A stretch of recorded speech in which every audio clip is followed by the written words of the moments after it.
Naitwa mchungaji Dr. Ezekiel Mbwilo, mchungaji wa kanisa la TAG Kijitonyama, lakini kwa neema ya Mungu ni askofu wa jimbo la Ubungo. Tuko hapa leo KICC kwa maana ya Kingdom Impact Christian Center kwa kazi kubwa sana ya kumsimika mtumishi wa Mungu Dr. Jonathan Danshau kama mchungaji kiongozi wa kanisa hili. Ninamshukuru Mungu kwamba nimemfahamu Jonathan kwa miaka mingi kwa kweli, na kwa sehemu mimi ni mwalimu wake katika moja ya masomo yake ya theolojia alipokuwa akisoma kule Dodoma. Lakini pia tunamshukuru Mungu kwamba baba yetu Dr. Zakayo Z. Swai, mchungaji kiongozi wa kanisa la Kinondoni Revival Temple, amekubali kumwachilia kijana wake kwa maana Dr. Danshau ili aweze hapa KICC. Nilizungumza na baba yangu nikamshukuru mno kwamba amefanya hivi. Alisema neno moja la ushindi, akasema tunajenga nyumba moja. Danshau ni product ya malezi ya baba yetu Dr. Swai, kwamba amemlea na amemwachilia kuchunga kanisa hili. Kama askofu ninajivunia kwamba Danshau sasa atakuwa mchungaji kiongozi mahali hapa. Nimemfahamu kwa siku nyingi, nimefahamu pia mafundisho yake, na naamini kanisa hili kupitia uongozi wake litafanikiwa kwa maana kukua kiroho na kuongezeka kiidadi mahali hapa. Ninamshukuru Mungu sana kwa ajili ya jambo hilo. Kikubwa ni hiki, hizi kazi ni kazi za wito. Ni kazi za wito kwa maana ya kwamba hujiingizi tu kwenye uchungaji. Kuna msukumo wa kimungu ndani ya moyo wa mtu unaompeleka mtu mahali fulani. Kwa mfano, Jonathan ninaamini alipokanyaga hapa kwa mara ya kwanza, kuna kitu moyo wake moyoni alikisikia na macho yake yaliona, na msukumo ule wa kimungu ulioingia ndani yake ndio utakaomsaidia kufanikisha maono ya kazi tarajiwa ya Mungu ndani yake. Kwenye salamu zake alipokuwa akipokea wito huu, amesema ana mimba. Sasa ana mimba kwa maana ya mtoto binadamu, ana mimba kwa maana ya kuendeleza kazi iliyoko mahali hapa. Kama mchungaji ambaye Mungu amekuita na nimekupaka mafuta, ni wajibu wako kuzingatia yale maono ya kanisa yaliyopo. Kwa mfano, Tanzania Assemblies of God ina maono ya kuhakikisha kwamba inaifikia Tanzania kwa injili ya Kristo Yesu. Hii ikiwa ni pamoja na kuwaleta watu wengi katika ufalme wa Mungu. Hiyo ndio kazi yake ya kwanza ambayo lazima hakikisha anafanya. Lakini Mungu amemsimamisha au amempanda hapa kama mchungaji kiongozi ambaye anatakiwa alitazame kanisa hili na kufanikisha maendeleo ya kanisa hili. Likue kiidadi, likue kijiografia, na ahakikishe maisha ya watu ambao ameyakuta kwa maana ya kiroho chao kinasimama na kuwa kama ambavyo Mungu anatarajia malezi haya. Mpokeeni mchungaji. Washirika, mpokeeni mchungaji, ni baba yenu. Ana kitu cha kimungu kwa ajili yenu. Ukimsikiliza kama mchungaji, kwa maana baba mlezi mwenye kulea, utakuwa salama. Lakini ukimtupa, kwa maana ukiwa mbali naye, unaweza kupotea nyikani. Ndio neno langu. Pokea mchungaji, fanya naye kwa moyo na Bwana atakutunza. Napenda niseme hivi kwa maana ya tunapozungumza juu ya wito kwa jamii kwa ujumla. Dunia yetu leo ina mambo mengi. Lakini kinachoihifadhi dunia na ikawa salama ni pale watu wanapokuwa radhi kutii na kusikiliza maongozi ya kimungu. Siku za leo kumekuwepo na elimu nyingi au mafundisho mengi yenye sura ya kimungu, lakini sio yote ni ya kimungu.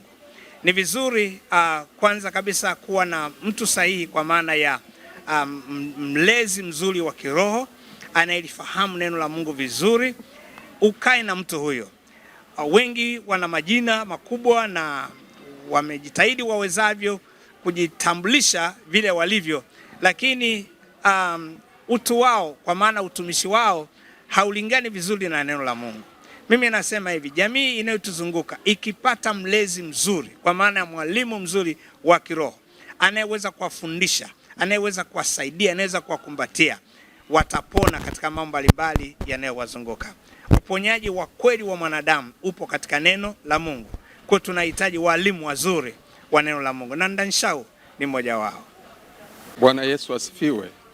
Mimi naitwa mchungaji Dr. Jonathan Charles Ndanshaw. Ni mchungaji mteule, mchungaji aliyesimikwa siku ya leo kulisimamia kanisa la TAG KICC kwa maana ya Kingdom Impact Christian Center Goba, lipo hapa Goba, na niseme tu kwamba ninayo furaha kubwa kuwa mchungaji kiongozi wa kanisa hili, kwa sababu ni mzigo ambao umekuwepo ndani mwangu. Mungu ameweka ndani mwangu wito wa namna hiyo na kuthibitisha kanisa langu la TAG kwamba ninafaa kuwepo mahali hapa. Kwa hiyo mimi ninamwamini Mungu, huyu Mungu ambaye ameniita hapa Goba. Mzigo wangu mkubwa ni kuona kwamba maisha ya watu wa Goba yanaboreshwa kwa maana ya kiroho na kimwili, kumjua Mungu wa kweli na kumtumikia Mungu wa kweli, ambako kutakuwa ni chanzo cha wao kubarikiwa na kumwona Mungu katika maeneo yote ya maisha yao. Na kanisa hili halitaishia tu Goba, maana sauti yetu itafika kupitia vyombo mbalimbali vya habari, social media zetu, kuwaendea Watanzania wote. Na huu ni wito kwamba Yesu Kristo akitawala katika maisha ya wanadamu, amani ya kweli itapatikana. Amani ya kweli itapatikana, ule uvumilivu katikati yetu utakuwepo, kwa sababu sasa hivi kuna vita vikali. Watu wanaweza wakawa wanachukiana tu kwa sababu ya dini zao, wanachukiana tu kwa sababu ya makabila yao, wanachukiana tu kwa sababu ya ukanda wao au mirengo mbalimbali ya kiuongozi. Lakini Yesu Kristo akiingia katika maisha ya wanadamu, amani ya kweli itapatikana, kwa sababu Yesu ni mfalme wa amani.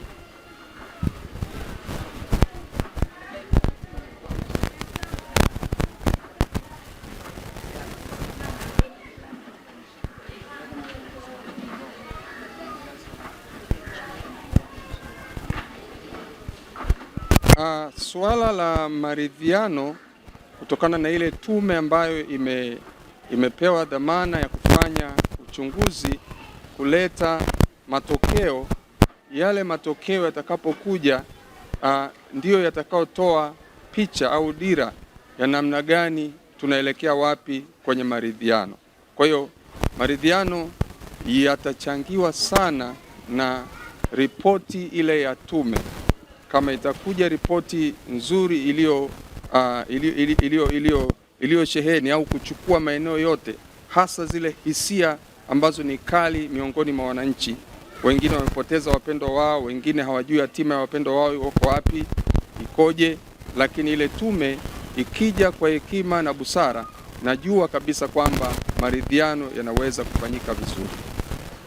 Mimi niseme tu, nitoe wito kwa Watanzania kwa sababu ya imani ambayo sasa imezuka hivi karibuni, watu kusema kwamba mtu ukishikwa bega nyeti zako zinaondoka. Ndicho ambacho kinajiri kwenye jamii, lakini huu ni upotofu. Hiyo ni imani mojawapo ya imani za kishirikina, na jambo hilo linaweza kuleta madhara ya kimwili, kwa maana kwamba watu wakadhuriana.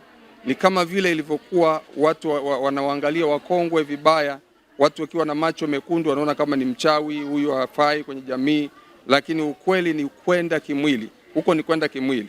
Huku kunatokana na kukosa hofu ya Mungu. Tukiwa na hofu ya Mungu, kwanza mwenye hofu ya Mungu hawezi akaogopa uchawi. Mwenye hofu ya Mungu hata muogopa mtu ambaye anataka kumdhuru kwa ushirikina, hata kuwa na nguvu ya kumdhuru, kwa sababu yeye aliye ndani yetu, Biblia inasema ni mkuu kuliko aliye katika dunia. Kwa hiyo wito wangu ni kwamba watu wamgeukie Mungu wa kweli kupitia Yesu Kristo, ili basi wapate kinga, na hiyo kinga itatufanya sisi tusiogope vitu ambavyo ni vya kishirikina, vitu ambavyo vinatungwa tu na watu kwa lengo la kuleta tafrani katika jamii. Lakini Yesu, kama nilivyosema, mfalme wa amani akiwepo, anaweza kuondoa jambo hilo.